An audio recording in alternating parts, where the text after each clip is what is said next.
नमस्कार, स्वागत है आपका राष्ट्र धर्म में और मैं हूं आपके साथ योगेश पांडे। आज बात करेंगे दिल्ली में बन रहे सेंट्रल विस्टा की और इसी पर चर्चा करेंगे। दरअसल अगर दिल्ली का राजपथ का जिक्र किया जाए तो कई मायनों में खास है।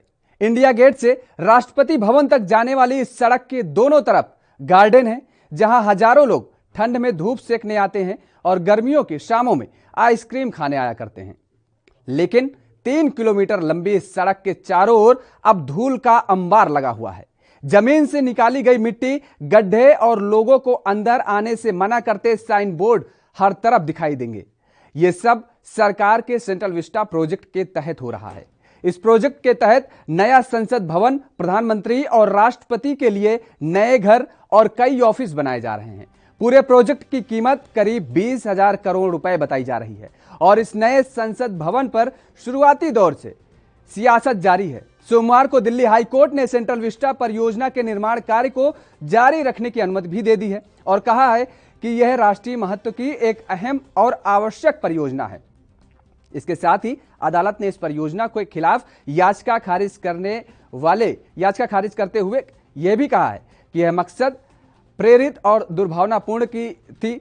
पीठ ने कोरोना महामारी के दौरान परियोजना रोके जाने का अनुरोध करने वाली याचिका खारिज करते हुए याचिकाकर्ताओं पर 1 लाख रुपए का जुर्माना भी लगाया और अब सेंट्रल विस्टा का मामला एक बार फिर से सुप्रीम कोर्ट में पहुंच गया है।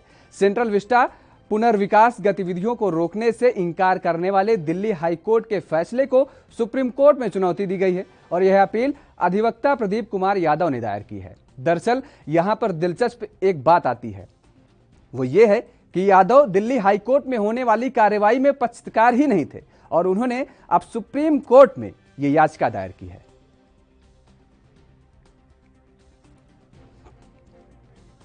तो सुप्रीम कोर्ट अब यह मामला एक बार फिर से पहुंच गया है, क्योंकि जब से सेंट्रल विस्टा का जिक्र आया है, जब से सेंट्रल विस्टा बनने की बात हो रही है, तब से यह कहा जा रहा है, लगातार इस पर सियासत जारी है और विपक्ष पूरा इस मुद्दे पर एक होता नजर आ रहा है। लगातार पूरे कोरोना काल के दौरान यह एक अखाड़ा केंद्र बन गया था, दिल्ली का अखाड़ा केंद्र बना हुआ था। विपक्ष लगातार हमलावर था, वो लगातार स्वास्थ्य सुविधाओं को लेकर के तमाम सारे सवाल खड़े करते थे और वहीं भारतीय जनता पार्टी की सरकार उस पर सफाई देती हुई नजर आती थी कि ये एक बहुत महत्वपूर्ण परियोजना है देश के लिए और नए संसद भवन की बेहद जरूरत है। और सबसे बड़ी बात यह है कि दिल्ली में बैठी भारतीय जनता पार्टी की सरकार यह भी तर्क लगातार देती रही है कि दरअसल यह परियोजना पूर्ववर्ती सरकार की थी, यानी कांग्रेस सरकार ने इस परियोजना को लाने का काम किया था और आज वही कांग्रेस विरोध कर रही है। तो भारतीय जनता पार्टी लगातार अपने पक्ष में सफाई देती हुई नजर आ रही है। अब जब यह मामला दिल्ली हाई कोर्ट पहुंचा, वहां पर याचिका दायर की गई कि इस तरीके के कोरोना काल के दौरान यह सेंट्रल विस्टा दिल्ली में पॉश इलाके में जहां चल रहा है, वहां पर बताया गया कि कितनी भारी मात्रा में ग्रीनरी थी जिसको उखाड़ फेंक दिया गया और इस तरीके के समय में जब ऑक्सीजन की बेहद आवश्यकता है लोगों को, उस दौरान में ये सारे काम किए जा रहे हैं। आईएमए ने पत्र जारी किया, उसमें कहा गया कि जिस तरीके से हवा के माध्यम से कोरोना हो सकता है, हवा के जिस तरीके से कणों में जो कीटाणु हैं उनके माध्यम से कोरोना हो सकता है, लेकिन इन सारे पत्रों को कहीं ना कहीं दरकिनार कर दिया गया।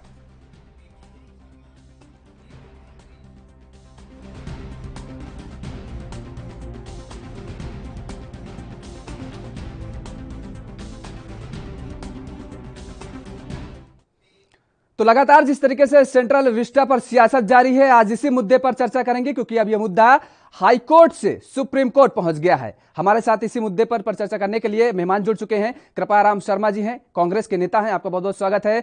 और आलोक वत्स जी हैं, भारतीय जनता पार्टी का पक्ष रखेंगे, आपका भी बहुत बहुत स्वागत है। और इसी के साथ इसी चर्चा में हमारे साथ विपिन शर्मा जी जुड़े हुए हैं, राजनीतिक विश्लेषक हैं, आपका भी बहुत बहुत स्वागत है। सबसे पहले कृपाराम शर्मा जी आपके पास आएंगे। जिस तरीके से दिल्ली हाई कोर्ट ने यह कहा है कि यह महत्वपूर्ण परियोजना है और इस पर रोक नहीं लगाई जा सकती है, अब यह मामला सुप्रीम कोर्ट भले ही चला गया है, लेकिन कहीं ना कहीं भारतीय जनता पार्टी को ऑक्सीजन मिलने का काम हुआ है। अब भारतीय जनता पार्टी को ऑक्सीजन मिल गई है। जी जी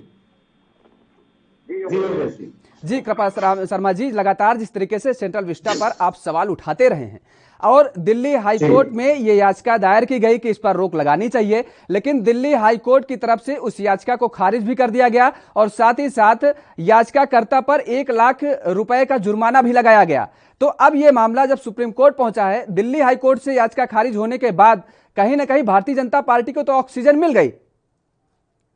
जी देखिए जी, पहले तो बहुत बहुत धन्यवाद, आपने मुझे इसमें शामिल किया और ये महत्वपूर्ण चर्चा है। अब कांग्रेस क्यों इसका विरोध कर रही है, ये इसकी पृष्ठभूमि में हमें जानना चाहिए। आज देश की जो अर्थव्यवस्था है वो विकास दर, क्या कहेंगे, विकास की जो उल्टी गति है वो -7.3% है। कांग्रेस का कहना यह है कि देश की आर्थिक स्थिति ठीक नहीं है, सरकार ठीक से कोरोना की दूसरी लहर को फेस नहीं कर पाई। प्रधानमंत्री जी जो सत्ता की लोलुपता में जब लहर पूरी पसर चुकी थी और त्राही ताही मची हुई थी, पूरे देश में मच रही थी, तब बंगाल जीतने के लिए बिना मास्क लगाए लाखों लाखों लोगों की रैलियां को संबोधित कर रहे थे। ऑक्सीजन की अवेलेबिलिटी नहीं थी, लोग हॉस्पिटलों के दरवाजों पर 24-24 घंटे लाइन में लग के इंतजार में दम तोड़ रहे थे।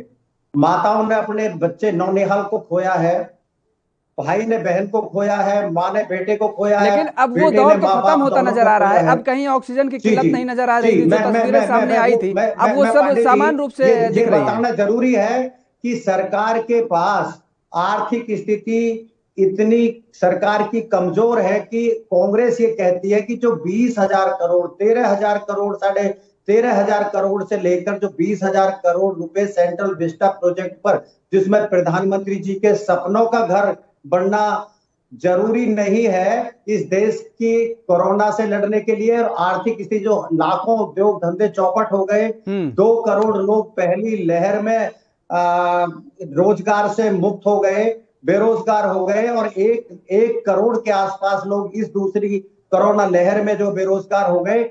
इस समय हमें उद्योग के साथ खड़ा होना है। देश के प्रधानमंत्री को प्रैक्टिकली, मतलब हवाबाजी ना करके, जैसे पिछली बार 20 लाख करोड़ रुपए का पैकेज देने की एक हवाई घोषणा की, इस तरह के आडंबरों से प्रधानमंत्री जी को बाज आना चाहिए। और कांग्रेस की ये मांग है कि ये 20,000 करोड़ 13,000 करोड़ जो सेंट्रल विस्टा प्रोजेक्ट पर लग रहे हैं, इस देश की आर्थिक स्थिति इतनी कमजोर है कि हम यदि उद्योग धंधे और कल कारखानों के लिए उन्हें सपोर्ट नहीं करेंगे, व्यापारियों को सपोर्ट नहीं करेंगे। देखिए प्रधानमंत्री जी की गलत नीतियों के कारण ये देश आर्थिक दुर्गति का दंश झेल रहा है। पहले तो नोटबंदी, जिसमें इन्होंने अनुमान लगाया था कि 14-14.5 लाख करोड़ रुपए वापस आएंगे, और वो 20 लाख करोड़ से ज्यादा आ गए।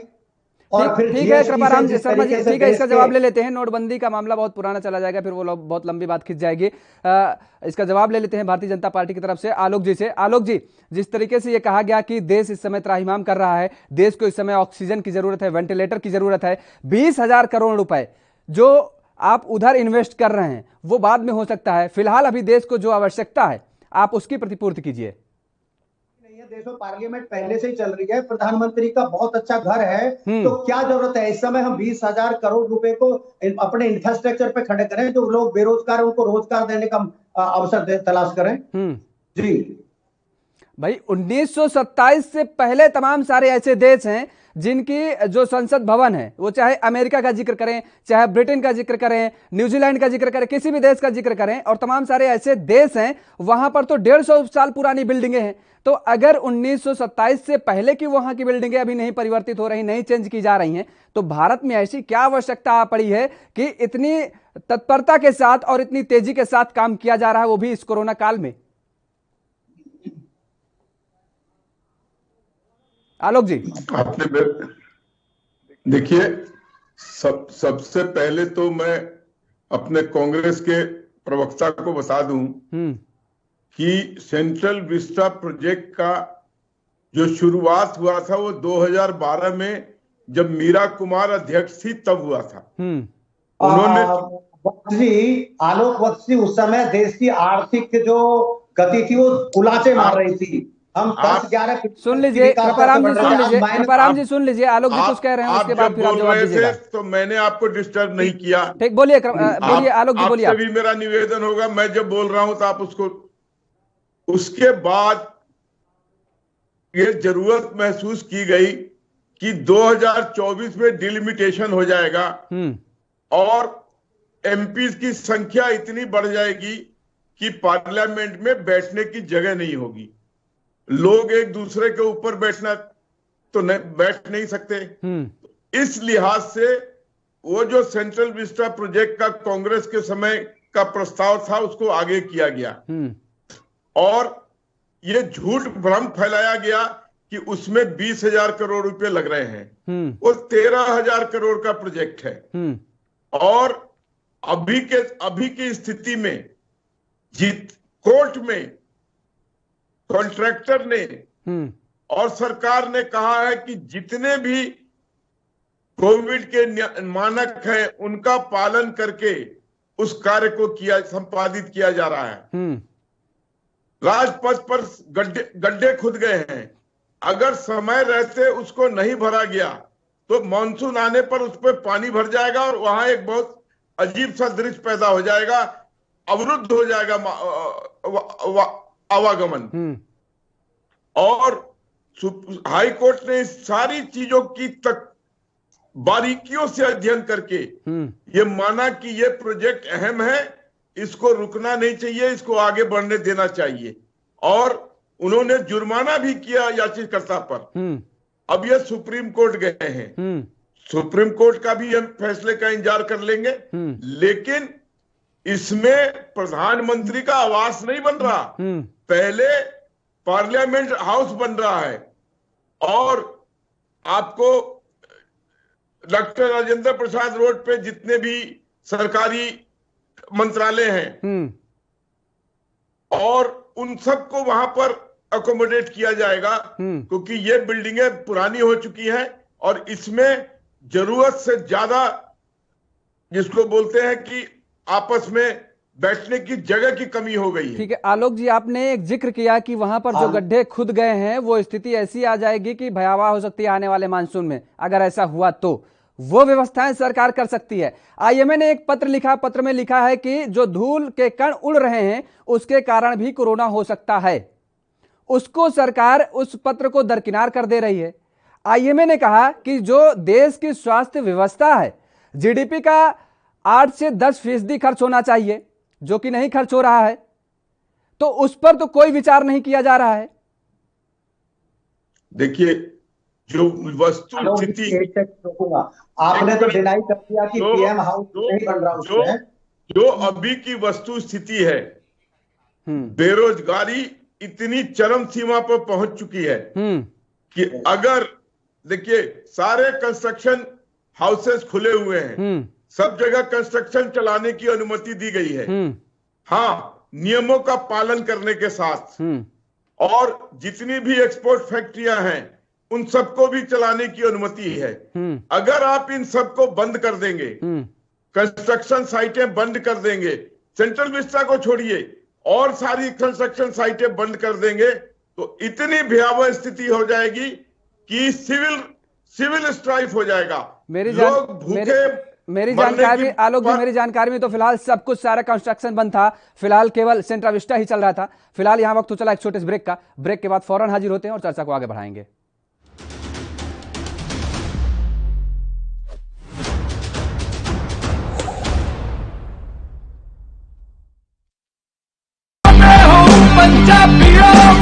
वैक्सीन जरूर करवानी है, तुसीं थोड़ी एंटीबॉडीज बढ़ाने ने, ਜਦੋਂ ਤੁਹਾਡੇ ਐਂਟੀਬਾਡੀਜ਼ ਵਧਣਗੇ ਉਹ ਐਂਟੀਬਾਡੀਜ਼ ਨੇ ਜਿਹੜੀ ਕੋਰੋਨਾ ਦੇ ਨਾਲ ਜੰਗ ਲੜ ਸਕਦੀ ਹੈ ਤੁਹਾਡੇ ਬਾਡੀਜ਼ ਦੇ ਵਿੱਚ, ਇਹ ਤੁਹਾਨੂੰ ਕਰਾਉਣਾ ਚਾਹੀਦਾ ਹੈ। ਤੁਹਾਨੂੰ ਉਹ ਡਾਕਟਰ ਜੋ ਪਹਿਲੇ ਦਿਨ ਤੋਂ ਕਹਿ ਰਹੇ ਨੇ ਮਾਸਕ ਨਹੀਂ ਭੁੱਲਣਾ, ਅਗਰ ਕਿਸੇ ਨੂੰ ਕੋਵਿਡ ਹੋ ਵੀ ਚੁੱਕਿਆ ਉਹਨੂੰ ਵੀ ਦੇਖੋ ਕਿ ਮਾਸਕ ਪਹਿਨੇ, ਕਿਉਂਕਿ ਸਟ੍ਰੇਨਸ ਬਦਲਦੇ, ਇਹ ਜਿਹੜੇ ਸਟ੍ਰੇਨ ਨੇ ਨਾ ਕੋਰੋਨਾ ਦੇ, ਇਹਨਾਂ ਦੀ ਮਿਊਟੈਂਟਸ ਬਣ ਜਾਂਦੇ ਨੇ।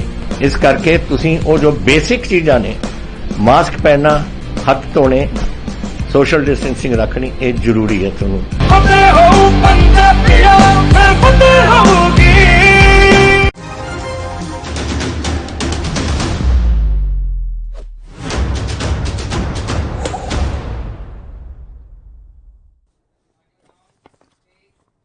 ब्रेक के बाद एक बार फिर आप सभी का स्वागत है और चर्चा में आगे बढ़ेंगे और हमारे साथ तीनों मेहमान जुड़े हुए हैं।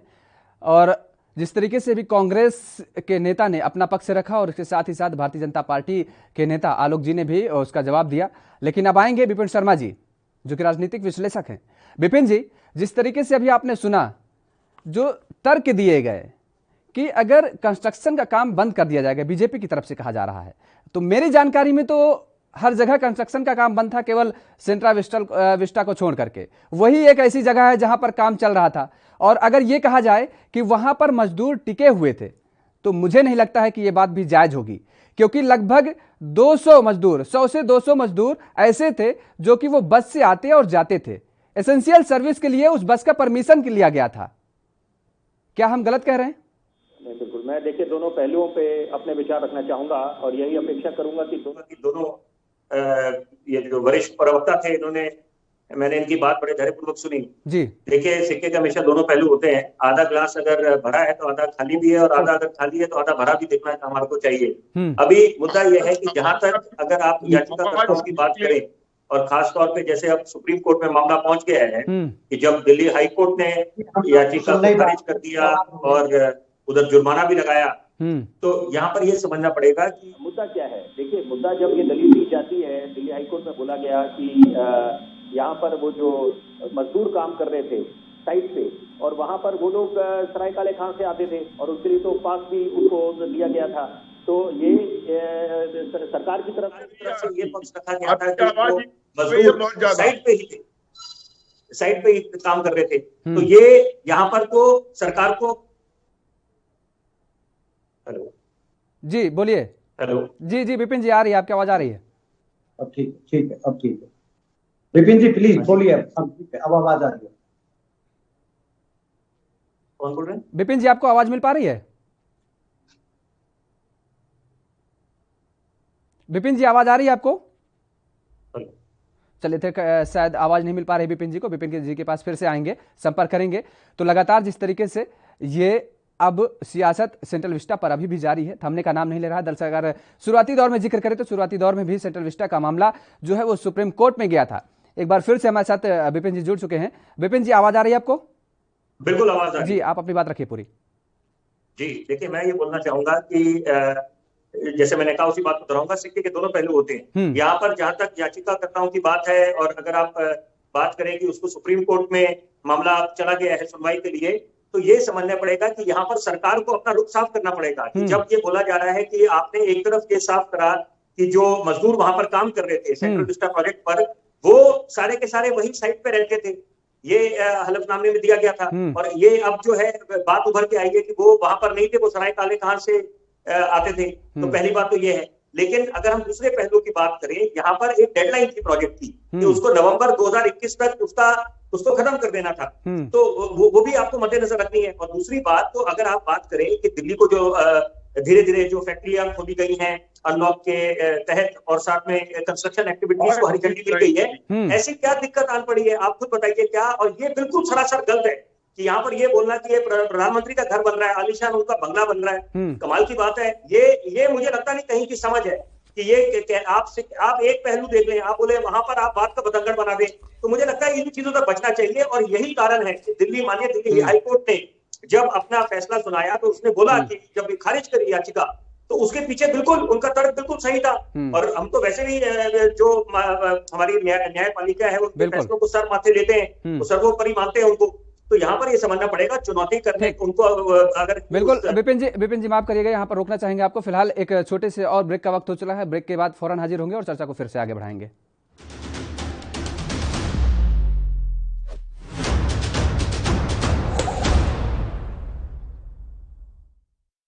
कोरोना वायरस ਨੂੰ ਅਸੀਂ ਤਾਂ ਹੀ ਹਰਾ ਸਕਦੇ ਹਾਂ ਜੇਕਰ ਅਸੀਂ ਆਪਣੇ ਵੱਧ ਤੋਂ ਵੱਧ ਟੈਸਟ ਕਰਵਾਵਾਂਗੇ ਤੇ ਵੈਕਸੀਨੇਸ਼ਨ ਲਗਵਾਵਾਂਗੇ। जैसे ਤੁਹਾਨੂੰ ਕੋਈ ਥੋੜੀ ਬਿਮਾਰੀ ਵੀ ਲੱਗੇ, ਤੁਹਾਨੂੰ ਲੱਗੇ ਕਿ ਮੈਨੂੰ ਮੇਰੀ ਛਾਤੀ 'ਚ ਦਰਦ ਹੈ ਜਾਂ ਮੈਨੂੰ ਖਾਂਸੀ ਹੋ ਗਈ ਜਾਂ ਮੈਨੂੰ ਜ਼ੁਕਾਮ ਹੋ ਗਿਆ ਜਾਂ ਮੇਰਾ ਬਦਨ ਦਰਦ ਹੈ, ਤੁਸੀਂ ਵੇਟ ਨਾ ਕਰੋ, ਟੈਸਟ ਕਰਾਓ। ਪੰਜਾਬ ਸਰਕਾਰ ਵੱਲੋਂ ਕੋਰੋਨਾ ਵਾਇਰਸ ਨਾਲ ਨਜਿੱਠਣ ਲਈ ਪੰਜਾਬ ਦੇ ਪਿੰਡਾਂ ਵਿੱਚ ਵੈਕਸੀਨੇਸ਼ਨ ਡਰਾਈਵ ਚਲਾਈ ਗਈ ਹੈ ਤਾਂ ਜੋ 18 ਸਾਲ ਤੋਂ ਉੱਪਰ ਦੇ ਸਾਰੇ ਲੋਕ ਜਲਦ ਤੋਂ ਜਲਦ ਆਪਣੀ ਵੈਕਸੀਨੇਸ਼ਨ ਕਰਵਾ ਸਕਣ। पूरे पंजाब दे पिंडां लई कोविड टेस्टिंग केंद्र स्थापित किए गए ने। ਜੇਕਰ ਤੁਹਾਨੂੰ ਬੁਖਾਰ ਜ਼ੁਕਾਮ ਜਿਹੇ ਲੱਛਣ ਮਹਿਸੂਸ ਹੁੰਦੇ ਹਨ ਤਾਂ ਤੁਰੰਤ ਆਪਣਾ ਕੋਰੋਨਾ ਵਾਇਰਸ ਦਾ ਟੈਸਟ ਕਰਵਾਓ। ਕੋਰੋਨਾ ਸੰਬੰਧੀ ਜਾਣਕਾਰੀ ਲਈ 104 ਹੈਲਪਲਾਈਨ ਤੇ ਕਾਲ ਕਰੋ। तो तुसी प्लीज इस गल तो हुण मेरी गल मनो कि आपां पंजाब नूं बचाउणा है, अपने परिवारां नूं बचाउणा है, अपने पिंड नूं बचाउणा है, तुसी अपने महल्लिਆਂ नूं बचाउणा है। तुसी जो दस्सिया डॉक्टरां ने करो। हिदायतां दी पालना करके आओ मिल के करिए कोरोना ते फतेह। यही है साडा मिशन फतेह।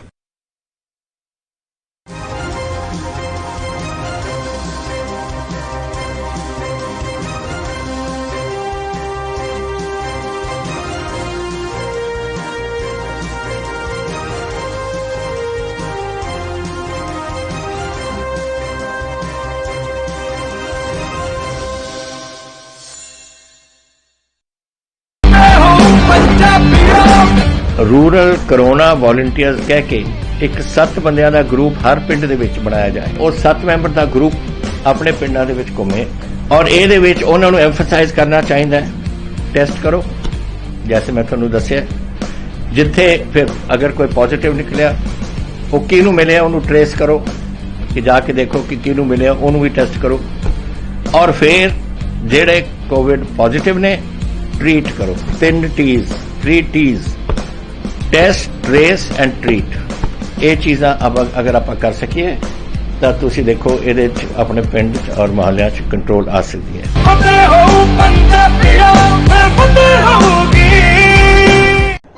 यात्रीगण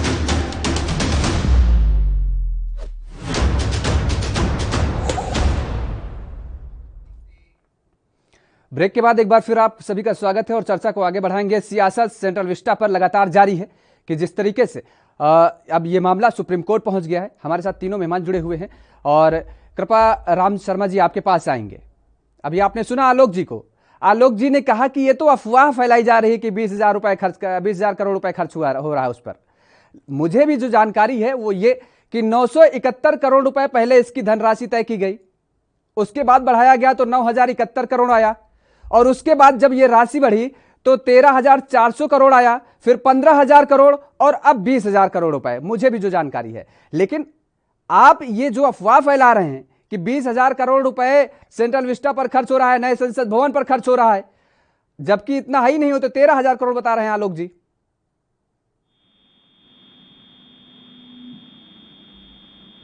सेंट्रल विस्टा पर मात्र 875 करोड़ है आलोक जी। जितनी मुझे जानकारी है 971 करोड़ रुपए केवल उस संसद भवन के निर्माण के जो खाका तैयार किया गया है, जो उसका डिजाइन तैयार किया गया है, 971 करोड़ रुपए केवल उससे दिया गया है। ये फिगर ऑन रिकॉर्ड है मिनिस्टर हरदीप पुरी के स्टेटमेंट की। अब एक बार फिर से आलोक जी आपसे अनुरोध है कि एक बार फिर से आप साइट चेक करिएगा और ये जो रिकॉर्ड है, जो आंकड़ा है, इसको आप देखने की मतलब कोशिश करिएगा। शायद हो सकता है कि जो आंकड़ा मैं बता रहा हूं वो आपको मिल जाए वहां पर। लेकिन कृपाराम जी से इस पर ले लेते हैं, जवाब ले लेते हैं, उसके बाद आपके पास आएंगे। कृपाराम जी,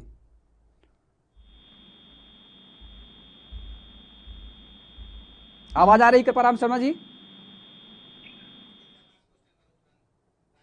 चलिए ठीक है, आवाज नहीं आ पा रही है। विपिन शर्मा जी आपके पास आएंगे। क्या ये जो मैंने आंकड़े बताएं ये आंकड़े गलत हैं या मेरे आंकड़े सही हैं या आलोक जी के आंकड़े सही हैं? लेकिन मैं कुछ ऐसे पहलू सामने लाना चाहता हूं चर्चा में जिसके साथ हम इस चर्चा को और सार्थक बना सकते हैं। बिल्कुल।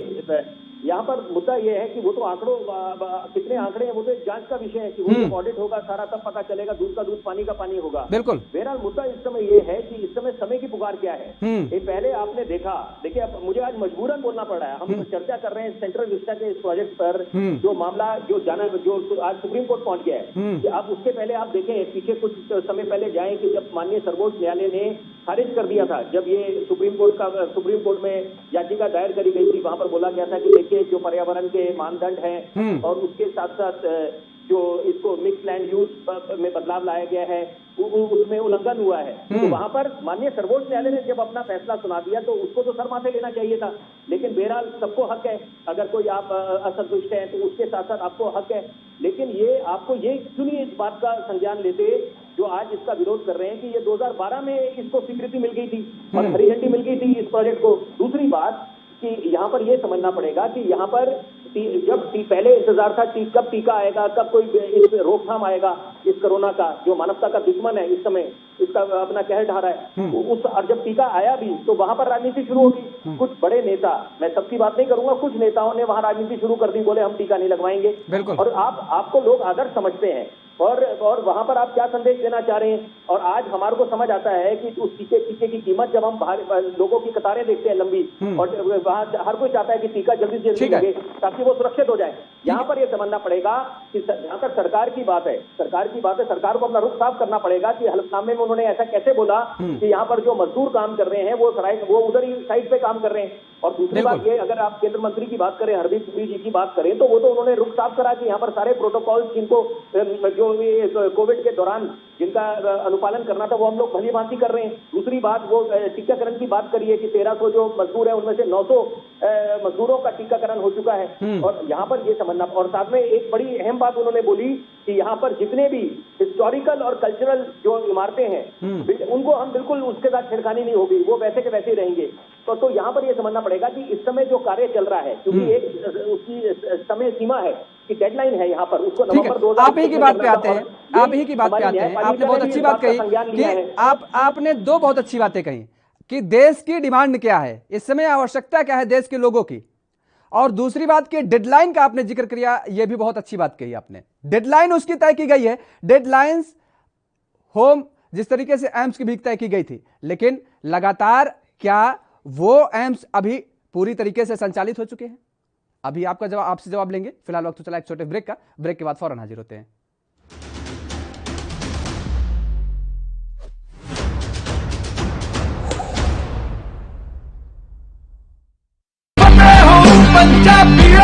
फतेह किट ਦਿੱਤੇ ਨੇ ਕਿ ਤੁਹਾਨੂੰ ਕਿਤੇ ਜਾਣ ਦੀ ਲੋੜ ਨਹੀਂ। ਅਗਰ ਤੁਸੀਂ ਪੋਜ਼ਿਟਿਵ ਹੋ, ਸਟੇਜ 1 ਦੇ ਵਿੱਚ ਹੋ, ਲੈਵਲ 1 ਦੇ ਵਿੱਚ ਹੋ, ਆਪਣੇ ਘਰ ਜਾਓ, ਫਤਿਹ ਕਿਟ ਤੁਹਾਨੂੰ ਮਿਲ ਜੂਗਾ।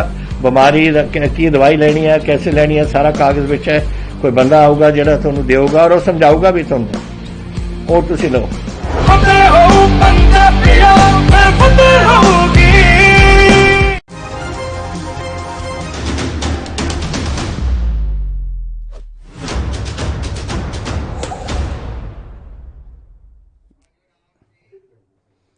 तो ब्रेक के बाद एक बार फिर आप सभी का स्वागत है। चर्चा को आगे बढ़ाएंगे कि जिस तरीके से डेडलाइन का जिक्र किया जा रहा है कि उस डेडलाइन उसकी तय की गई है सेंट्रल विस्टा की, तो हमारे साथ सारे मेहमान जुड़े हुए हैं। और विपिन जी, आप ही की बात पर आप ही से एक सवाल का जवाब चाहेंगे। आपने कहा डेडलाइन है, डेडलाइन तो 15 एम्स की भी तय की गई है, जो कि अभी आपको भी जानकारी होगी कि 4 एम्स के लिए, क्योंकि इस समय आवश्यकता है स्वास्थ्य की ही देश को, 4 एम्स के लिए सरकार के पास पैसे नहीं है, और 7 एम्स के लिए जो सरकार ने पैसे दिए हैं पूरा पैसा नहीं अभी दे पाई है सरकार, तो उसकी भी डेडलाइन तय की गई है। 2021 तय की गई, किसी की 2020 तय की गई, किसी की 2022 तय की गई जून, लेकिन मुझे तो नहीं लगता है कि वो तैयार हो जाएंगे अपनी तय सीमा में। तो आखिर इतनी जल्दबाजी क्या कि एम्स के बजाय पहले संसद भवन का निर्माण कर लिया जाए, पहले वहां पर बैठ लिया जाए? क्या संसद भवन इस देश की आवश्यकता है इस समय, या इस समय आवश्यकता है स्वास्थ्य महकमे के, स्वास्थ्य विभाग की, स्वास्थ्य को दुरुस्त करने की? योगेश जी, बात बिल्कुल दुरुस्त है। मैं इत्तेफाक रखता हूं आपसे कि तवज्जो देनी चाहिए कि ये क्या स्थिति है इस समय। और क्योंकि यहाँ पर अभी इस समय की पुकार क्या है? समय की पुकार तो ये थी कि आपने जब देखा पिछले साल जब कोरोना ने अपना कहर ढाया, कोरोना का प्रकोप हम सबको झेलना पड़ा, शिक्षा के मंदिरों पे ताले लग गए, धार्मिक स्थलों पे जाना बंद हो गया, तो यहाँ पर ये समझना पड़ेगा, सपने में ऐसा सोचा था नहीं। तो वहां पर कम से कम जो आपका बजट आता है हर साल का, तो उसमें आपको इसमें स्वास्थ्य के लिए आपको बजट बढ़ाना चाहिए था। और निश्चित बात है कि समय सीमा को आप जब तक उसका पालन नहीं करेंगे तो आपकी डेडलाइन बढ़ती रहेगी, और उसका नुकसान किसको होगा? एक आम आदमी को जो अपना टैक्स देता है, तो वो तो उसमें निश्चित बात है, इसमें तो कोई शक शुबा नहीं है इस बात पे। तो यहाँ पर तो अगर, और लोकतंत्र की खूबसूरती है कि विपक्ष मजबूत होना चाहिए, उसको सवाल जवाब पूछते रहना चाहिए सत्ता पक्ष के लोगों के साथ, लोगों से, और साथ में यहाँ पर आप, क्योंकि लेकिन हम दोनों चीजों का देखिए, इस समय वो जो जहाँ पर सरकार, जादू की छड़ी भी किसी के पास नहीं है। आपने प्रायोरिटी की बात करी कि इस समय एम्स का क्या, इस समय जमीनी हकीकत क्या है, वहां पर बिल्कुल वो बात हकीकत है, यहाँ पर उसको आप नकार नहीं सकते कि वहां पर वो अगर वो डेडलाइन से पीछे चल रहे हैं प्रोजेक्ट, तो उसको सरकार की जवाबदेही बनती है और सरकार को आगे आके उनके प्रवक्ताओं को, उनके नेताओं को आगे आकर बिल्कुल दूध का दूध पानी का पानी करना चाहिए कि बिल्कुल विपिन जी जवाब ले लेते हैं आलोक जी से। अगर खिलवाड़ कर रहे हैं एक आम आदमी की सेहत से। ठीक, आलोक जी जवाब तो देना चाहिए ना। आवश्यकता इस समय अगर स्वास्थ्य की है तो स्वास्थ्य को मुझे लगता है कि तवज्जो देना चाहिए। और जिस तरीके से विपिन जी भी कह रहे हैं कि सर्वप्रथम जरूरी क्या है, देश को इस समय आवश्यकता क्या है, ऑक्सीजन की आवश्यकता है, वेंटिलेटर की आवश्यकता है, अगर स्वास्थ्य का बजट बढ़ाने की आवश्यकता है, स्वास्थ्य के बजट में बढ़ा, जिस तरीके से अगर आईएमए ने कहा है कि 8 से 10% जीडीपी का स्वास्थ्य के बजट में खर्च करना चाहिए, तो दिक्कत कहां पर आ रही है? क्यों नहीं हमको इन क्षेत्रों में, स्वास्थ्य और शिक्षा के क्षेत्रों में देख रहे हैं बजाय पहले संसद भवन बनाने से? देखिए, कांग्रेस के जमाने में, नेहरू जी के जमाने में एक ऑल इंडिया इंस्टीट्यूट का निर्माण हुआ था। अटल जी के समय में 8 का निर्माण हुआ और नरेंद्र मोदी जी के समय में 18 का निर्माण चल रहा है। इसमें से कुछ पूरे हो गए।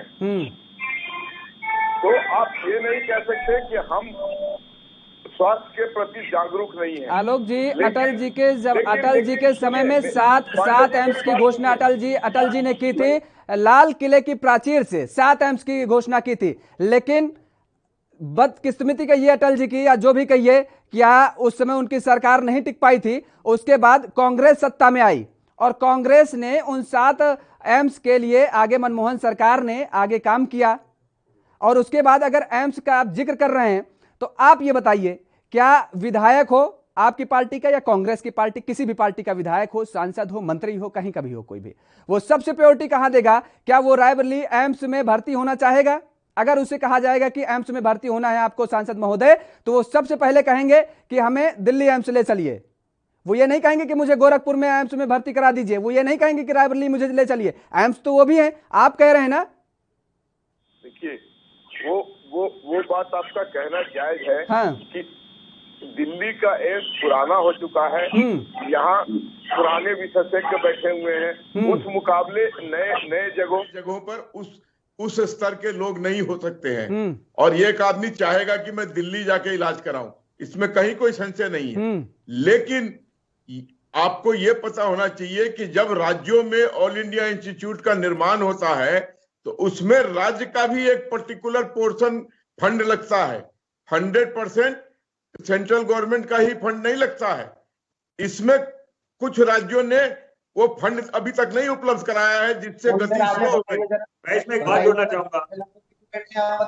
कौन से राज्य ने नहीं दिया अपना शेयर? आप ये कहिए कि नरेंद्र मोदी जी का विकास के कार्यों से 7 साल में बिल्कुल कोई सरोकार नहीं रहा। इन्होंने हवाई राजनीति करी, 2 करोड़ लोगों को रोजगार देने की बात करी। कहां है हर साल 2 करोड़ रोजगार? इन्होंने कहा हर आदमी के खाते में 15-15 लाख रुपए आएंगे। कहां है 15-15 लाख रुपए? किसके खाते में आए? इन्होंने कहा था कि भाई हम किसानों की आय दुगनी करेंगे, किसानों ने 3 काले कानून बनाकर किसानों की कमर और तोड़ दी। अरे भैया, जमीनी हकीकत को समझो। जो आप झूठ फैलाकर देश की जनता को गुमराह करके देश की सत्ता पर काबिज हुए, जरा उसमें से 10% भी आज करे होते तो ये देश में हाहाकार ना मचा होता। पांडे जी, मैं थोड़ा देश की जनता को अगर हम गुमराह कर रहे हैं तो वेस्ट बंगाल जैसी जगह पर हम 3 से 74 पे चले गए। आप वहां पर देश की जनता को सही चीज समझा रहे थे, 0/0 हो गए। आप पहले मेरी बात आपने एक काम आसान कर रखा।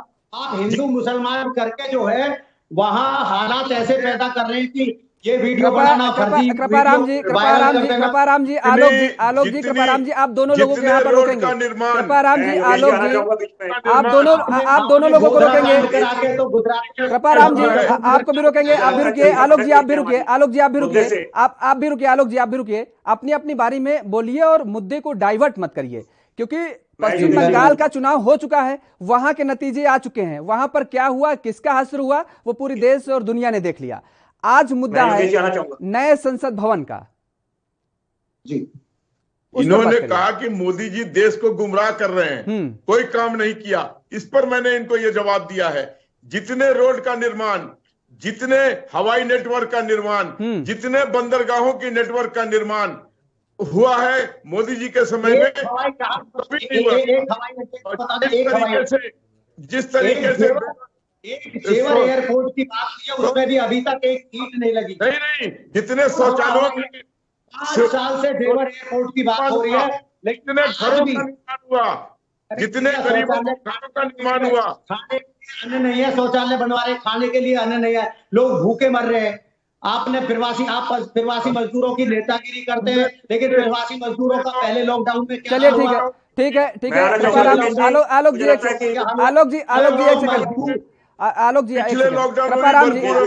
सेकंड। इस लॉकडाउन में भी भरपूर अनाज दे रहे हैं। आ गई बात, आपकी बात आ गई, ले लेते हैं कृपाराम जी से जवाब ले लेते हैं। कृपाराम जी, दिक्कत क्या है? अगर आपका प्रोजेक्ट था, भारतीय जनता पार्टी उसको आगे बढ़ा रही है, आप कह रहे थे उस समय कि देश को आवश्यकता है नए संसद भवन की, क्योंकि राज्यसभा के सांसदों की संख्या जो है वो बढ़ेगी, लोकसभा के सदस्यों की संख्या है वो भी बढ़ेगी, और वहां बैठने की जगह नहीं होगी।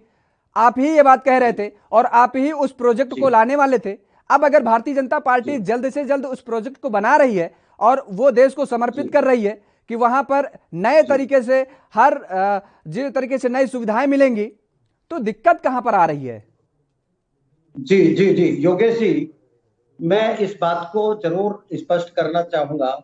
मैं एक प्रश्न करता हूं कि वत्स जी बैठे हैं, वत्स जी के पिताजी एक किसान है, वो ये कहते हैं कि भाई अब हमें एक कार खरीदनी है परिवार के लिए, और उसी वर्ष जो है ओलावृष्टि हो जाती है, फसल नष्ट हो जाती है, घर के सामने संकट पैदा हो जाता है अन्न का, खानदान का, खान पान का भी।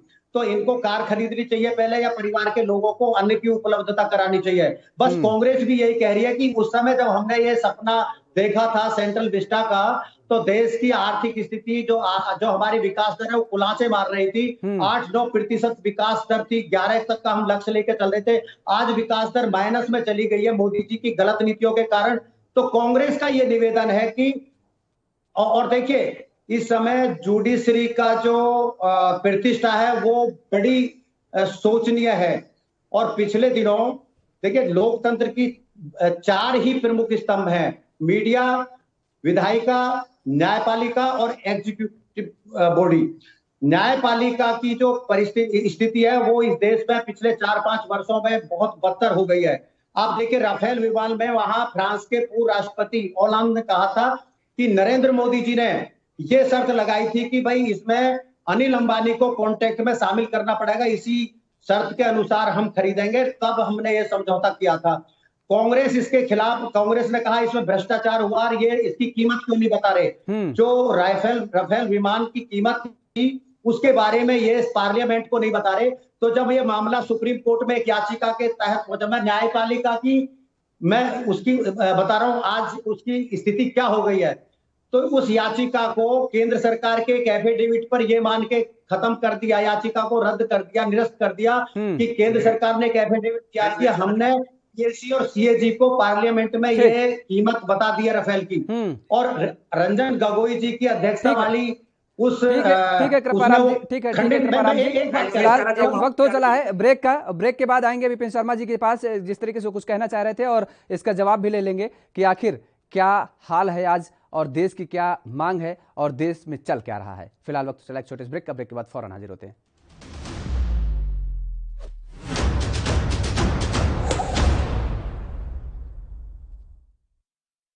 कोरोना वायरस ਨੂੰ ਅਸੀਂ ਤਾਂ ਹੀ ਹਰਾ ਸਕਦੇ ਹਾਂ ਜੇਕਰ ਅਸੀਂ ਆਪਣੇ ਵੱਧ ਤੋਂ ਵੱਧ ਟੈਸਟ ਕਰਵਾਵਾਂਗੇ ਤੇ ਵੈਕਸੀਨੇਸ਼ਨ ਲਗਵਾਵਾਂਗੇ। जैसे ਤੁਹਾਨੂੰ ਕੋਈ ਥੋੜੀ ਬਿਮਾਰੀ ਵੀ ਲੱਗੇ, ਤੁਹਾਨੂੰ ਲੱਗੇ ਕਿ ਮੈਨੂੰ ਮੇਰੀ ਛਾਤੀ 'ਚ ਦਰਦ ਹੈ ਜਾਂ ਮੈਨੂੰ ਖਾਂਸੀ ਹੋ ਗਈ ਜਾਂ ਮੈਨੂੰ ਜ਼ੁਕਾਮ ਹੋ ਗਿਆ ਜਾਂ ਮੇਰਾ ਬਦਨ ਦਰਦ ਹੈ, ਤੁਸੀਂ ਵੇਟ ਨਾ ਕਰੋ, ਟੈਸਟ ਕਰਾਓ। ਪੰਜਾਬ ਸਰਕਾਰ ਵੱਲੋਂ ਕੋਰੋਨਾ ਵਾਇਰਸ ਨਾਲ ਨਜਿੱਠਣ ਲਈ ਪੰਜਾਬ ਦੇ ਪਿੰਡਾਂ ਵਿੱਚ ਵੈਕਸੀਨੇਸ਼ਨ ਡਰਾਈਵ ਚਲਾਈ ਗਈ ਹੈ ਤਾਂ ਜੋ 18 ਸਾਲ ਤੋਂ ਉੱਪਰ ਦੇ ਸਾਰੇ ਲੋਕ ਜਲਦ ਤੋਂ ਜਲਦ ਆਪਣੀ ਵੈਕਸੀਨੇਸ਼ਨ ਕਰਵਾ ਸਕਣ। पूरे पंजाब ਦੇ ਪਿੰਡਾਂ ਲਈ ਕੋਵਿਡ ਟੈਸਟਿੰਗ ਕੇਂਦਰ ਸਥਾਪਿਤ ਕੀਤੇ ਗਏ ਨੇ। ਜੇਕਰ ਤੁਹਾਨੂੰ ਬੁਖਾਰ ਜ਼ੁਕਾਮ ਜਿਹੇ ਲੱਛਣ ਮਹਿਸੂਸ ਹੁੰਦੇ ਹਨ ਤਾਂ ਤੁਰੰਤ ਆਪਣਾ ਕੋਰੋਨਾ ਵਾਇਰਸ ਦਾ ਟੈਸਟ ਕਰਵਾਓ। ਕੋਰੋਨਾ ਸੰਬੰਧੀ ਜਾਣਕਾਰੀ ਲਈ 104 ਹੈਲਪਲਾਈਨ ਤੇ ਕਾਲ ਕਰੋ। तो ਤੁਸੀਂ ਪਲੀਜ਼ ਇਸ ਗੱਲ ਤੋਂ ਹੁਣ ਮੇਰੀ ਗੱਲ ਮੰਨੋ ਕਿ ਆਪਾਂ ਪੰਜਾਬ ਨੂੰ ਬਚਾਉਣਾ ਹੈ, ਆਪਣੇ ਪਰਿਵਾਰਾਂ ਨੂੰ ਬਚਾਉਣਾ ਹੈ, ਆਪਣੇ ਪਿੰਡ ਨੂੰ ਬਚਾਉਣਾ ਹੈ, ਤੁਸੀਂ ਆਪਣੇ ਮੁਹੱਲਿਆਂ ਨੂੰ ਬਚਾਉਣਾ ਹੈ। ਤੁਸੀਂ ਜੋ ਦੱਸਿਆ ਡਾਕਟਰਾਂ ਨੇ ਕਰੋ। हिदायतां दी पालना करके आओ मिल के करिए कोरोना ते फतेह। ਇਹੀ ਹੈ ਸਾਡਾ ਮਿਸ਼ਨ ਫਤਿਹ।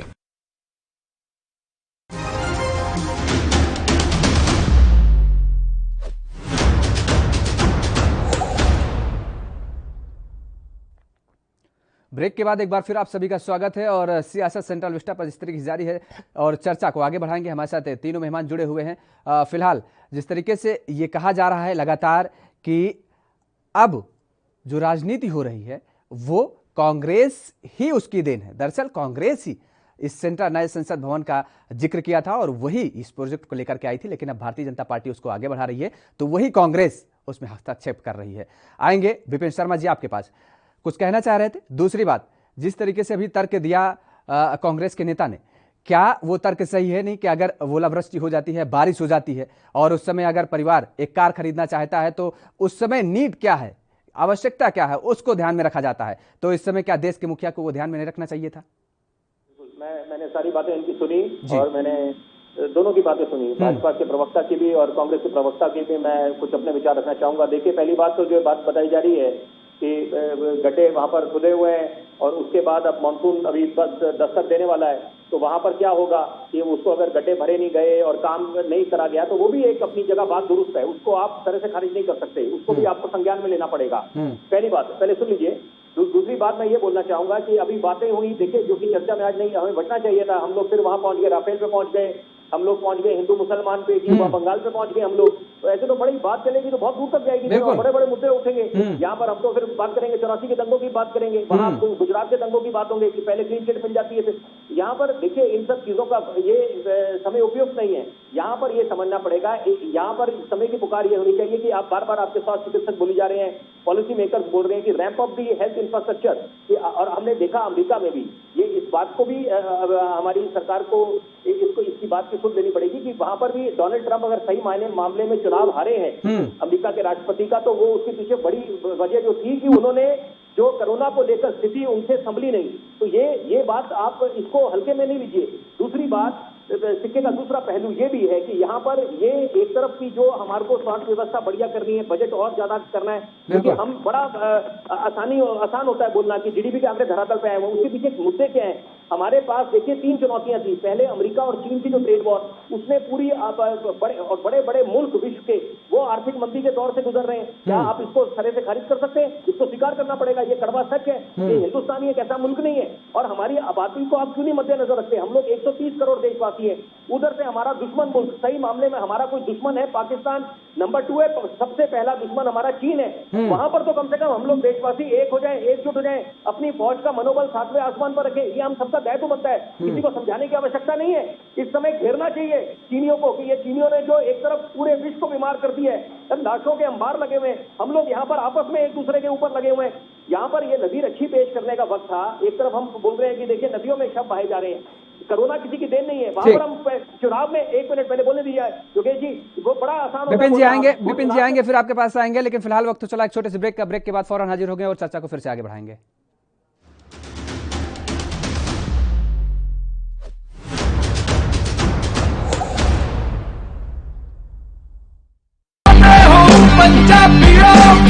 वैक्सीन जरूर करवानी है तुसीं, थोड़ी एंटीबॉडीज ਵਧਾਉਣੇ ਨੇ। ਜਦੋਂ ਤੁਹਾਡੇ ਐਂਟੀਬਾਡੀਜ਼ ਵਧਣਗੇ, ਉਹ ਐਂਟੀਬਾਡੀਜ਼ ਨੇ ਜਿਹੜੀ ਕੋਰੋਨਾ ਦੇ ਨਾਲ ਜੰਗ ਲੜ ਸਕਦੀ ਹੈ ਤੁਹਾਡੇ ਬਾਡੀਜ਼ ਦੇ ਵਿੱਚ। ਇਹ ਤੁਹਾਨੂੰ ਕਰਾਉਣਾ ਚਾਹੀਦਾ ਹੈ। ਤੁਹਾਨੂੰ ਉਹ ਡਾਕਟਰ ਜੋ ਪਹਿਲੇ ਦਿਨ ਤੋਂ ਕਹਿ ਰਹੇ ਨੇ ਮਾਸਕ ਨਹੀਂ ਭੁੱਲਣਾ। ਅਗਰ ਕਿਸੇ ਨੂੰ ਕੋਵਿਡ ਹੋ ਵੀ ਚੁੱਕਿਆ, ਉਹਨੂੰ ਵੀ ਦੇਖੋ ਕਿ ਮਾਸਕ ਪਹਿਨੇ, ਕਿਉਂਕਿ ਸਟ੍ਰੇਨਸ ਬਦਲਦੇ। ਇਹ ਜਿਹੜੇ ਸਟ੍ਰੇਨ ਨੇ ਨਾ ਕੋਰੋਨਾ ਦੇ, ਇਹਨਾਂ ਦੀ ਮਿਊਟੈਂਟਸ ਬਣ ਜਾਂਦੇ ਨੇ। ਇਸ ਕਰਕੇ ਤੁਸੀਂ ਉਹ ਜੋ ਬੇਸਿਕ ਚੀਜ਼ਾਂ ਨੇ, ਮਾਸਕ ਪਹਿਨਣਾ, ਹੱਥ ਧੋਣੇ, सोशल डिस्टेंसिंग रखनी, ये जरूरी है।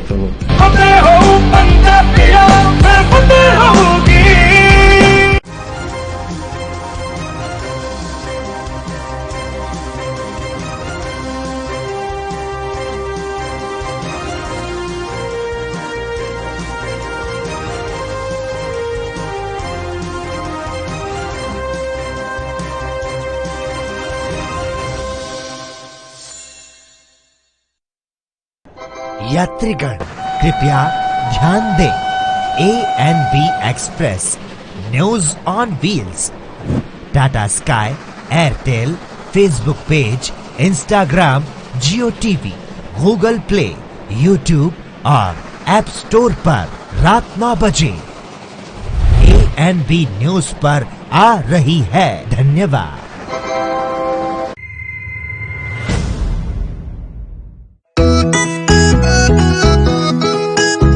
सबको टीका लगवाना है, कोरोना को हराना है, टीके की सुरक्षा अपना कर सुरक्षा चक्र बनाना है। 18 साल की उम्र हो, युवा हो या बुजुर्ग हो, एक पल भी सोचे बिना ये मौका नहीं गवाना है। सबको टीका लगवाना है, कोरोना को हराना है। टीका लगने के बाद भी सुरक्षा को अपना कर भी मास्क फिर भी लगाना है, 2 गज की दूरी निभाना है। सबको टीका लगवाना है, कोरोना को हराना है। मैंने कोविन एप्लीकेशन से अपना रजिस्ट्रेशन कराया और आज मेरा अपॉइंटमेंट मिल गया। पीजीआई में सब कुछ बहुत अच्छे तरीके से हुआ। प्रोसेस बहुत ही स्मूथ और बहुत ही लाइट तरीके से कंडक्ट किया गया। 18+ के लिए ये जो इनिशिएटिव लिया गया है बहुत अच्छा है। अभी मुझे वैक्सीन लग गई है और बिल्कुल कोई प्रॉब्लम नहीं हुई मुझे। मैं इसके लिए हमारी उत्तर प्रदेश गवर्नमेंट का बहुत बहुत शुक्रिया करती हूँ। चलो टीका लगवाएं, कोरोना को हराएं। निःशुल्क टीकाकरण अभियान में 18 वर्ष से अधिक उम्र वालों के लिए टीका लगवाकर सुरक्षा कवच बनाएं। cowin.gov.in पर रजिस्ट्रेशन करवाएं। सूचना एवं जनसंपर्क विभाग उत्तर प्रदेश द्वारा जनहित में जारी।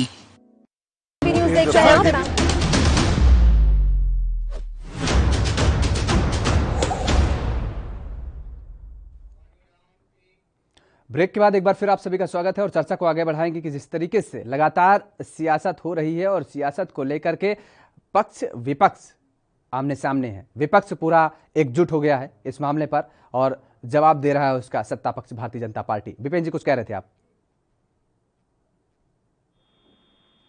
विपिन जी आवाज आ रही है?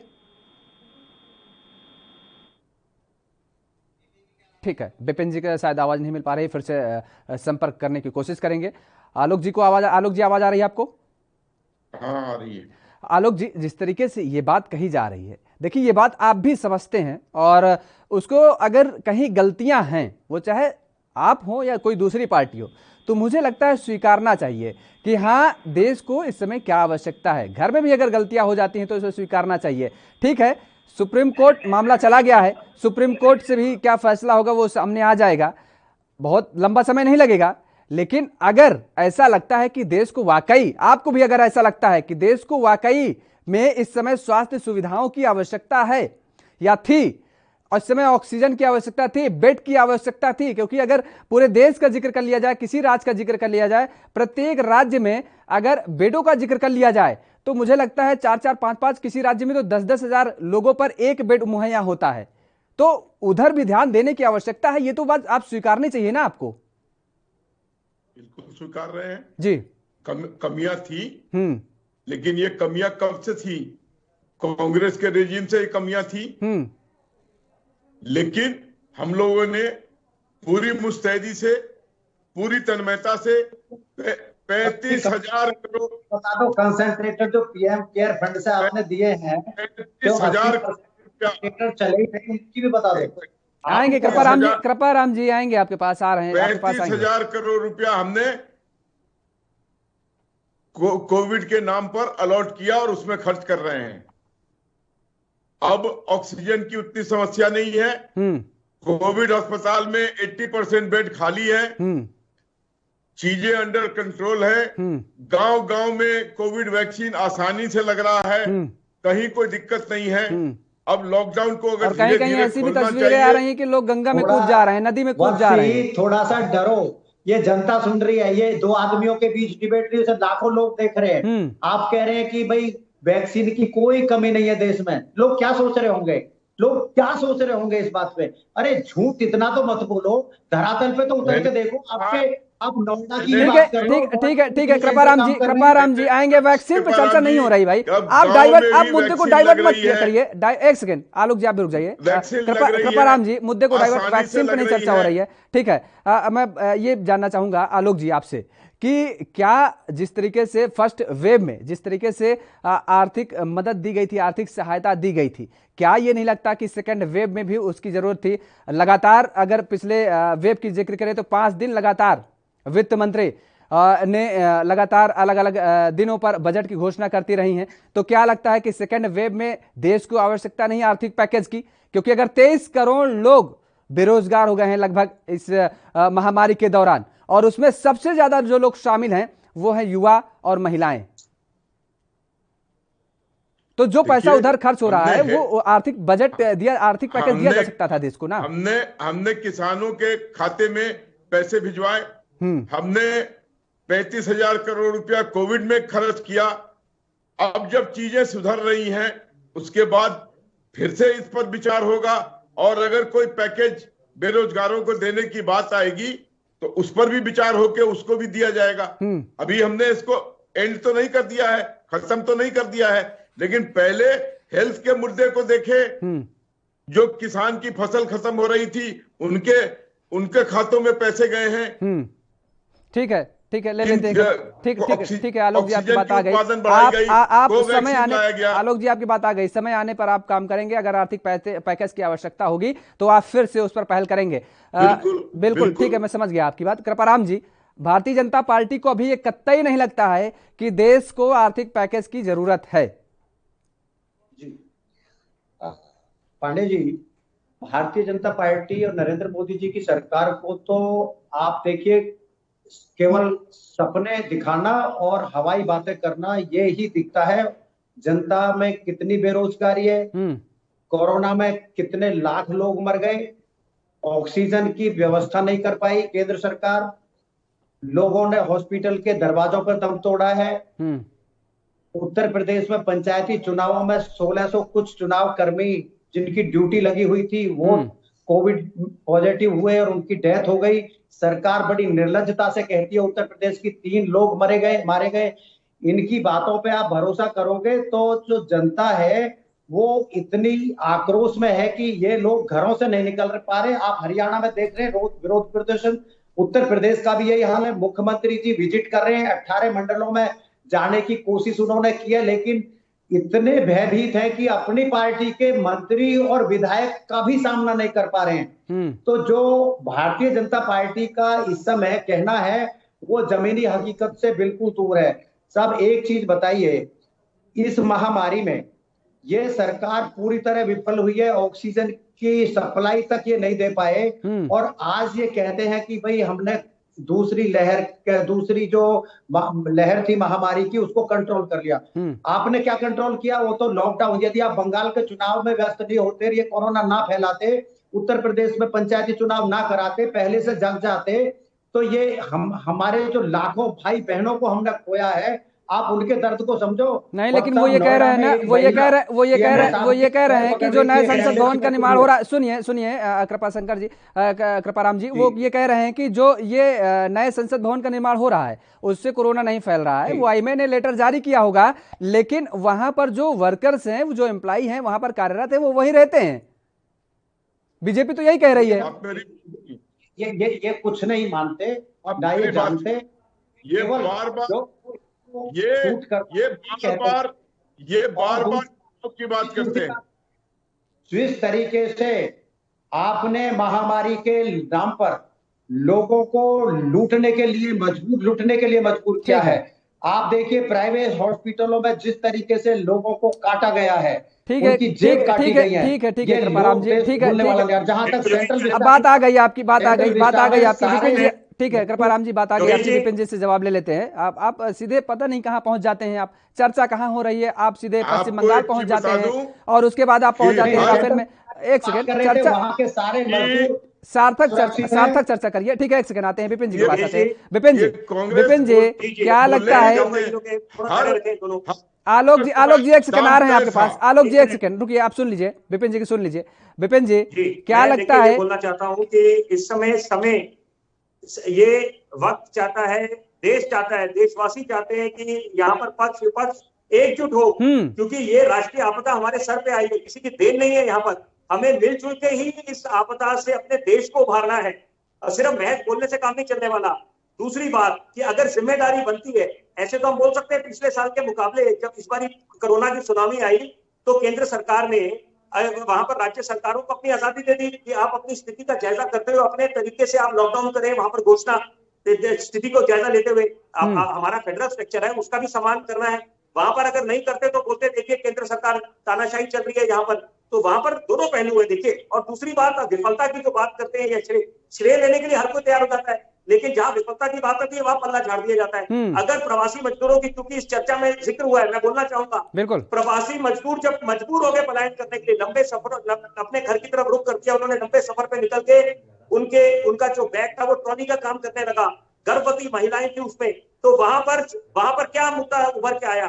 निष्कर्ष ये निकला कि वहां पर भी केंद्र सरकार राज्य सरकारों में आपस में तालमेल का भाव, तो अगर जिम्मेदारी बनेगी तो यहाँ पर जिम्मेदारी सबकी बनेगी, सबको जिम्मेदारी लेनी पड़ेगी। विपिन जी बात वही आ रही है जो आपने कहा, जो आपने बात कही। आसान होता है यहाँ पर कि दूसरे पे आप दूसरे के माथे ठिकरा फोड़ दो, ठीक है, इससे काम नहीं चलने वाला, ऐसे काम नहीं चलने वाला दोनों, बिल्कुल। लेकिन ये राजनीतिक दल अपने राजनीतिक रोटियां सेकेंगे, आप कितना भी इनको समझा लीजिए, कितना भी कह लीजिए, हम लोग कितना भी डिबेट कर लें, चर्चा कर लें, लेकिन ये लोग अपना काम करेंगे, ये राजनीतिक रोटियां सेकेंगे। विपिन जी यहाँ पर अभी आपने जिस तरीके से जिक्र किया, ये कहेंगे कि दिल्ली में अगर कोई प्राइवेट वाहन लेकर के चला जाता है, उस पर ऑक्सीजन सिलेंडर मिल जाते हैं या कोई पीड़ित होता है, तो लॉकडाउन जिस दौरान लगा हुआ था उस दौरान कहा जाता था, 4 सवाल पूछे जाते थे, उसके बाद उसको आगे जाने दिया जाता था, और तमाम जगह तमाम दृश्य तो ऐसे आए हैं कि उसका चालान तक कट गया है। लेकिन जो वहां पर जो मजदूर काम कर रहे हैं वो नई दिल्ली से आ रहे हैं, सराय काले खां से आ रहे हैं, तमाम सारी अलग अलग जगह से आ रहे हैं,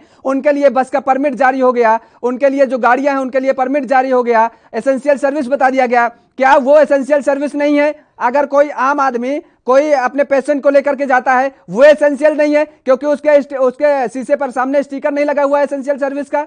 इसलिए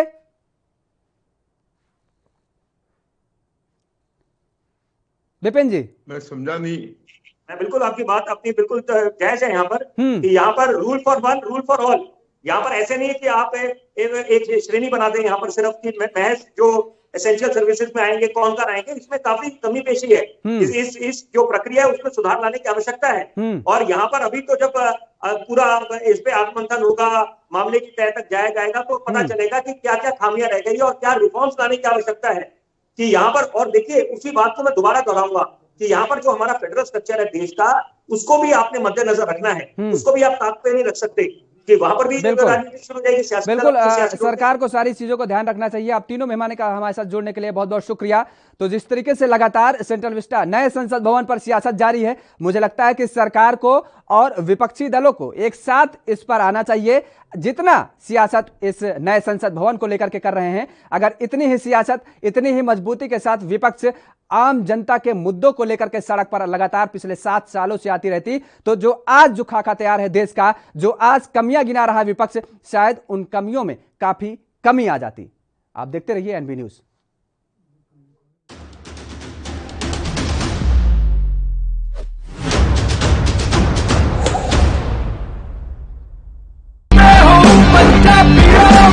रूरल कोरोना वॉलंटियर्स कह के एक 7 ਬੰਦਿਆਂ ਦਾ ਗਰੁੱਪ ਹਰ ਪਿੰਡ ਦੇ ਵਿੱਚ ਬਣਾਇਆ ਜਾਏ। ਉਹ 7 ਮੈਂਬਰ ਦਾ ਗਰੁੱਪ ਆਪਣੇ ਪਿੰਡਾਂ ਦੇ ਵਿੱਚ ਘੁੰਮੇ ਔਰ ਇਹਦੇ ਵਿੱਚ ਉਹਨਾਂ ਨੂੰ ਐਮਫਸਾਈਜ਼ ਕਰਨਾ ਚਾਹੀਦਾ ਹੈ, ਟੈਸਟ ਕਰੋ जैसे मैं ਤੁਹਾਨੂੰ ਦੱਸਿਆ। ਜਿੱਥੇ ਫਿਰ ਅਗਰ ਕੋਈ ਪੋਜ਼ਿਟਿਵ ਨਿਕਲਿਆ ਉਹ ਕਿਹਨੂੰ ਮਿਲਿਆ ਉਹਨੂੰ ਟ੍ਰੇਸ ਕਰੋ ਕਿ ਜਾ ਕੇ ਦੇਖੋ ਕਿ ਕਿਹਨੂੰ ਮਿਲਿਆ, ਉਹਨੂੰ ਵੀ ਟੈਸਟ ਕਰੋ ਔਰ ਫਿਰ ਜਿਹੜੇ ਕੋਵਿਡ ਪੋਜ਼ਿਟਿਵ ਨੇ ट्रीट करो। 3 T's, 3 T's, test trace and treat. ये चीज़ां अगर आप कर सकिए तो तुसी देखो ये अपने पिंड और मोहल्ले कंट्रोल आ सकती है।